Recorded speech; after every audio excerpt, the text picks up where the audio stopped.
students, in this section we are going to discuss about the speed and the types of speed. Okay, speed can be classified in two forms. It can be uniform or it can be non-uniform. So now look at here. Here you all are able to see that the jumbo truck right now, it's in motion. So whenever the objects are in motion, they are going to change their position with respect to time. So let's talk about the speed.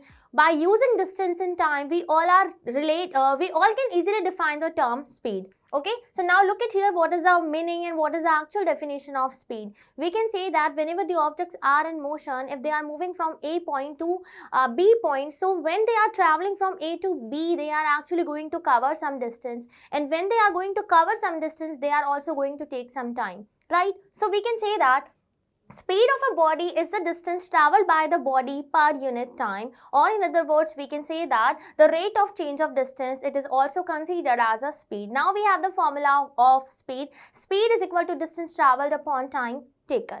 Okay, we can conclude from here that if a body covers a distance s in time t, then what is the formula of speed? You can write v is equal to s upon t, where v is actually the speed, s for distance and t for time.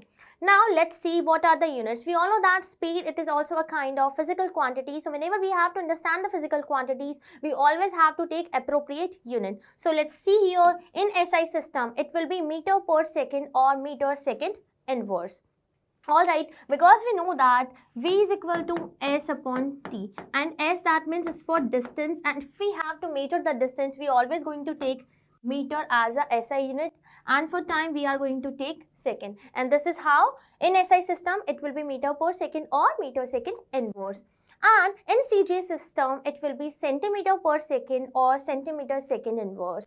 If you have to find out the relationship between the SI and CGA system, always remember we can conclude from the another unit of the speed, and that will be kilometer per hour or kilometer hour inverse. 1 kilometer per hour is equal to 5 upon 18 meter per second. Now let's see what we have next. Some points that is totally define the term speed.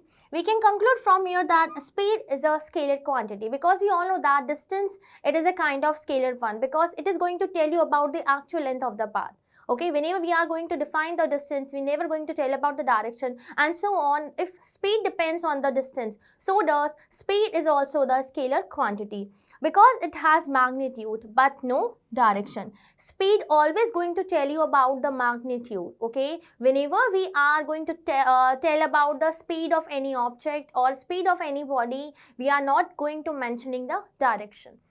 Next point, speed is always taken positive, because as we are saying that it's a scalar one, so does it is also positive. It can never be negative or zero. Now I just told you that 1 kilometer per hour is equal to 5 upon 18 meter per second. Okay, whenever the questions are given, if the questions are given in kilometer per hour, and if you have to convert the values in meter per second, you have to understand that this is a relationship. You all know that 1 kilometer is equal to 1000 meter, right? And 1 hour is equal to 60 minutes, and so on. We all know that 1 minute is equal to 60 second. So does we can write here 1 hour is equal to 60 multiply 60. That means it will be 3600 second, right? So does we can write here 1 kilometer per hour is equal to 1000 upon 3600 meter per second, and when we solve it, we will find out that it will be equal to 5 upon 18 meter per second. Alright, so this is the method from which we all are able to understand that why we are writing this term. Alright. Now let's talk about the types of speed. We can conclude from here that it can be classified in two forms, uniform speed, and second we have a non-uniform speed. So let's first start with uniform, and then we will discuss about the non-uniform as well. When a body covers equal distances in equal intervals of time, the body is to be moving with a uniform speed or constant speed, right? So whenever we are taking the object and objects are in motion, and if they are covering equal distance in an equal interval of time, so that will be considered as a uniform speed. So if I am telling you that it's a body, right now it's a point A, when it starts moving, it will reach at point B, and we can say that the distance between A and B, it's like 5 kilometer. Okay, and if you will talk about the time, we can write here that it's like 2 hours. Okay, because it's moving very slowly. Now it will reach at point C. Again we are telling you that it's 5 kilometer, and the same time is going to cover when it's traveling from B to C. So here you all are able to understand that the distance is same. They are going to cover equal distance in equal interval of time. So if you will find out the speed from A to B, you can easily conclude that it will be like, what is the meaning? We all know that V is equal to S by T. So we can write here S, that means it's 5 and it's 2. So it will be 2.5 kilometer per hour, right? Now, next we have non-uniform speed. When a body covers unequal distances in equal interval of time, or we can say that when a body covers equal distance in unequal interval of time, the body is said to be moving with non-uniform speed, or that means it is moving with a variable speed. So thus we can write here, object is placed at position A, then it will start moving, it will reach at B point, so on, it will reach at C point.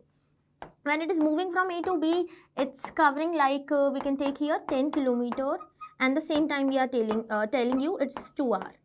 Alright, now when it is moving from B to C, I'm telling you that the time is like in an equal interval we are taking. So we can take like it's 2 hours.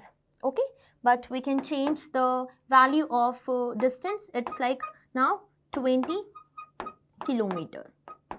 So you all are able to understand now that the value of speed, it's going to changes. When it is moving from A to B, the speed will be like 10 by 2. So it will be 5 km per hour. When it is moving from B to C, so distance is 20 and the time is 2 hours. So when you place the value in the formula, you will find out that 20 by 2. So it will be like 10 km per hour. So this is how we have to understand what is the uniform and non-uniform speed.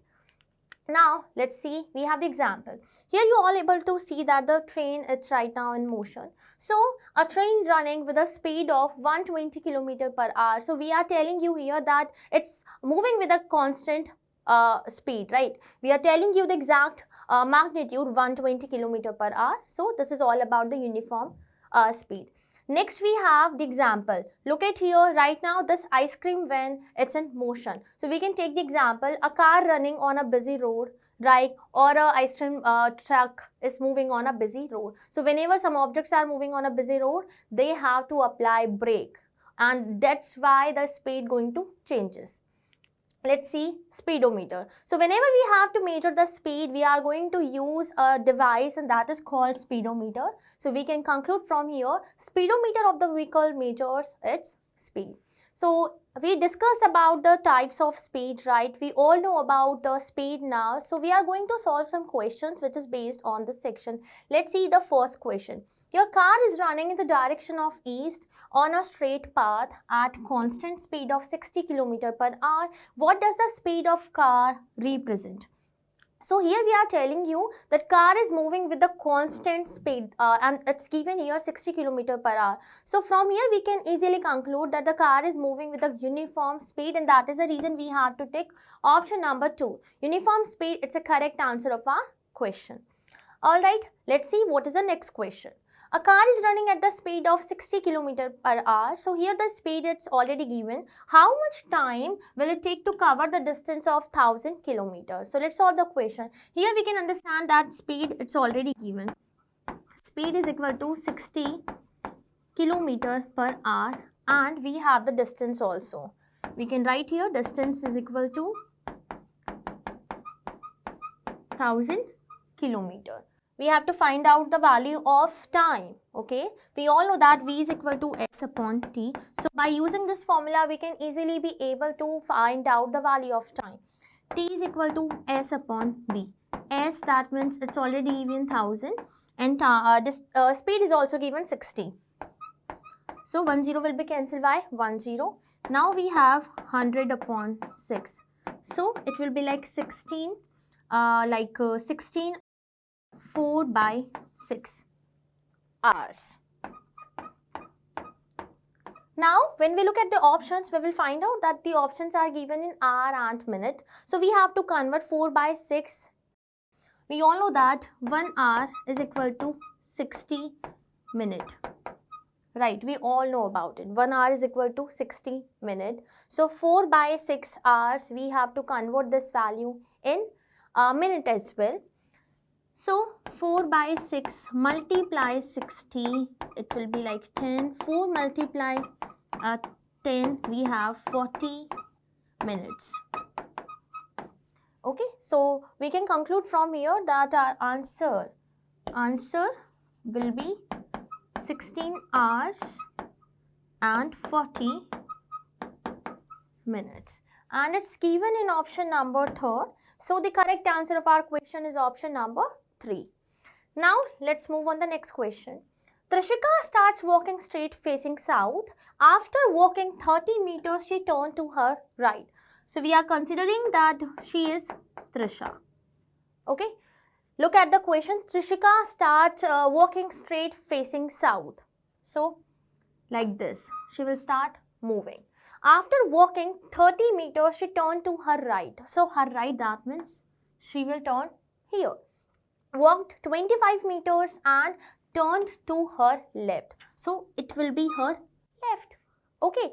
Again, after walking a distance of 10 meters, she turned to her left. So now she is moving on this path or this direction. In which direction is she facing now? So we all know that here we have to look at this direction. Actually, that means she is moving, and when she is in motion, when she starts moving, she is facing right now towards the east, and it's given in the option number 2. So we have to take option number 2. It's the correct answer of our question. So everyone, I hope now it's clear to you. We just discussed about the speed and the types of speed. We solved number of questions. Now I hope it's clear to you. So please go through the content and solve the relevant question which is based on this section. Thank you so much.